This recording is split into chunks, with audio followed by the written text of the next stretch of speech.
Hello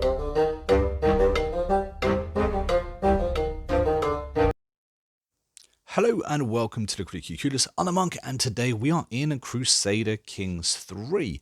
Today's video is going to be all about raiding, so if that's something that you're interested in, then stick around. And of course, if you are interested in Crusader Kings 3 content, don't forget to hit that like button and subscribe to the channel. We currently have 95% of all Crusader Kings viewers not subscribed to the channel. It honestly helps us out so much. It means we'll be able to do more content, longer content, and just reach a wider audience. So think about hitting that subscribe button. Anyway, let's kind of get stuck into this video. Now we're talking about raiding. Why I think it's extremely useful is because we can get a lot of money from raiding. Now you can raid if you are tribal. So if you are any tribal government, you are able to raid.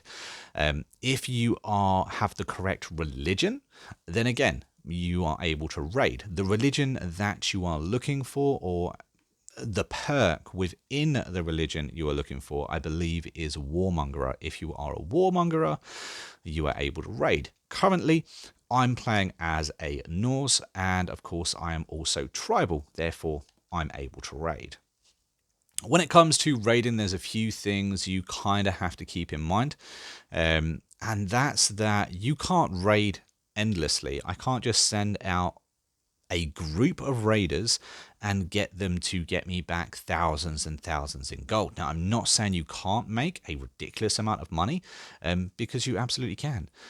But the way it works, and I will demonstrate it in a minute, the way it works is you send out your raiding party, you raid a few places, then you have to come back to one of your castles and actually deposit the gold within your within your vault. If you don't do that, the gold will not appear. So I've had a few people commenting in previous videos saying they're going raiding, they're raiding places successfully, but they're not getting the money. That would be why they're not getting the money. Also, I made a video a while ago to do with gold, great ways to get gold, which is why raiding was mentioned. And I implied that you can do it through auto raiding. Unfortunately, at the moment, that doesn't happen. You can't get a party up and set it to auto, because when you do, it just disappears. It's a shame, but what I meant was that it's something that you should do automatically while raiding. While playing a tribal or a Norse religion. If you have the capabilities of raiding, get into the habit of doing it. It's definitely something you should think about doing. Also, remembering that you can't merge with a regular army if you are a raiding army. So keep that in mind as well. But yeah, so let's get into a few bits.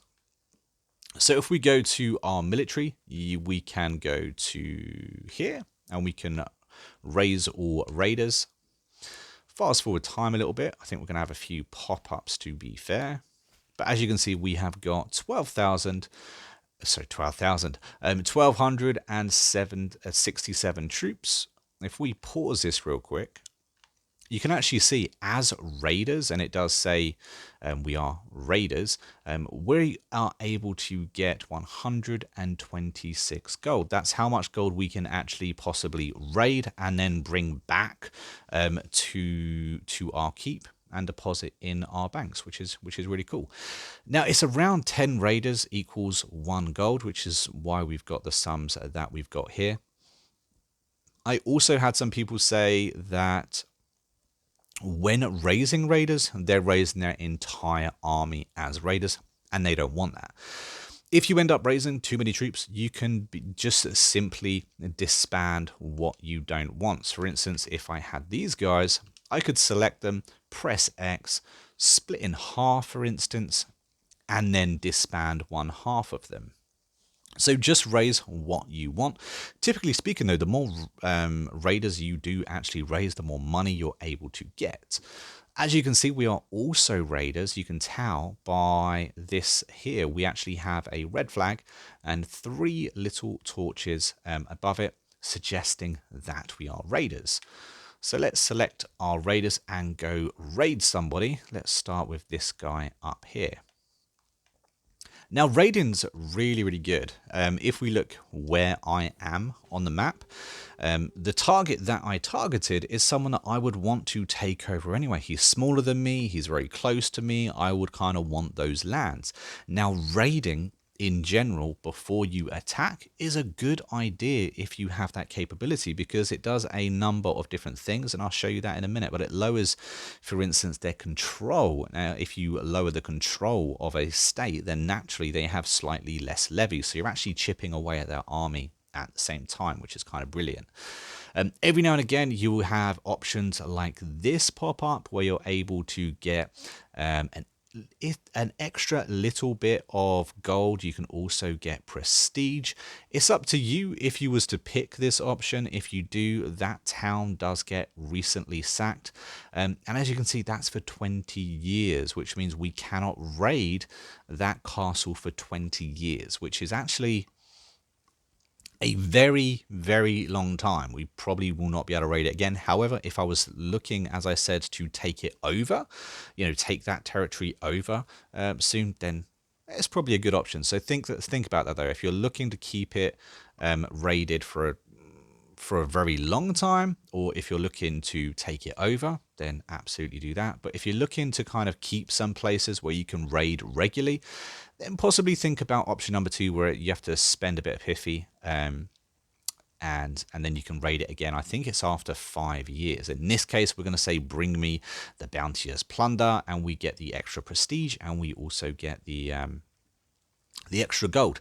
Now that place again, the development there will be decreased by 40, which is quite significant.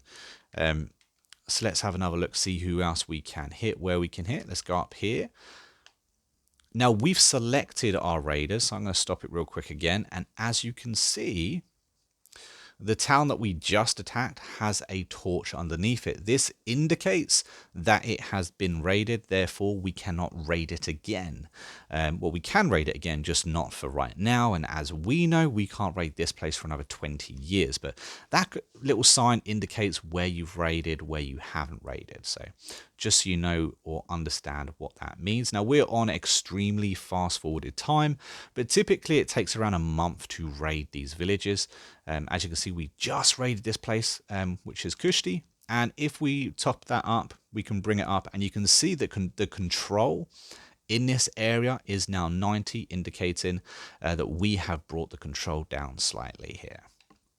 And again, if we was to attack these guys, then having all of their places raided, it's going to affect the control in every single state they have, which will then in turn affect the amount of taxes they can bring in. But on top of that, it also affects the amount of levies that they have as well, reducing their army, making them slightly weaker. So raiding does have a few really good benefits. And as you can see, we are going to raid here too. That's another one done. Or I think possibly this is a raiding party. I think possibly he just beat us to this raid. He did, yeah. So we can't raid once they've raided either. So we just happen to be following a raiding party, which is definitely not handy for us. And as raiders, they decided to attack us because we tried to then raid them. The little in-raiding party wars can be quite fun. Typically, they are smaller and easier and quicker than a lot of the other wars and attacks we kind of get into. But it's a really good way to kind of get a few extra points on the board sometimes. Let's raid somewhere else real quick. There we go. Now, if we have a look, you can see that we currently have 48 gold out of the 87 that we are able to collect. So I'm just going to demonstrate now. We're going to go back home, and that will kind of deposit that gold. Obviously, our initial numbers have gone down because we've been raiding, because we've been attacking lots of places. We got into a quick skirmish as well. Our main numbers have gone down, which indicates why now the amount of gold that we can carry has gone down too. So let's quickly select our guys, and then we're going to deposit it back home. It's also a good point to note that you actually need a certain number of units in order to take a castle. So if your raiding party is too small, you may not be able to take the castle. So just keep that in mind. You do typically need, I think it's over 400 troops for most castles, especially early game. You're going to need more than that in order to raid that castle. But raiding really is a great way to earn a quick buck. I think if you have a bigger size army and you're into the micromanaging, you're able to raid a huge area and get in some really quick gold. Gold in this game can be used for so many different things, so therefore I can definitely see the desire to want to raid and to get that extra money in it, and it certainly does have its benefits. But there was actually one last piece of information that I forgot to mention. I think it's actually quite a big part of raiding, and that's that not only do you get gold, but you also get prestige.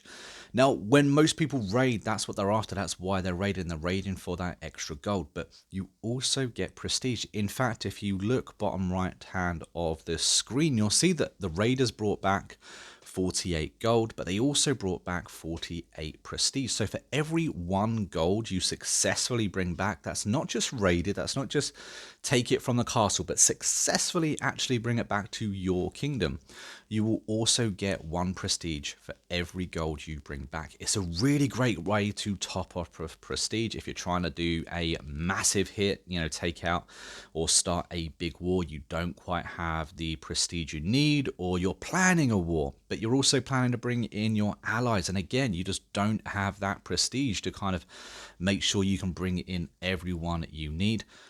Raiding is where you're going to find it. In fact, I often find playing as the Vikings, gold prestige just isn't an issue. Being able to raid, it just cancels out a lot of issues because you can get an awful lot of income when it comes to prestige and gold through raiding. That's why it's just absolutely brilliant to have this ability. And it's one of the biggest reasons why you should play as the Norse or play as a tribal nation. But guys, I think that about wraps up this video. A big thank you for watching. Thank you for sticking around for another video. Don't forget to hit that like button and subscribe to the channel if you found this entertaining or helpful. Perhaps you just don't want to miss out on the next video, as of course we will be continuing to cover this game as we go further through the updates and the console editions lifestyle. But until next time, I've been a monk, we've been Critically Clueless, and I'll see you in the next video real soon. Until then, take it easy and happy gaming.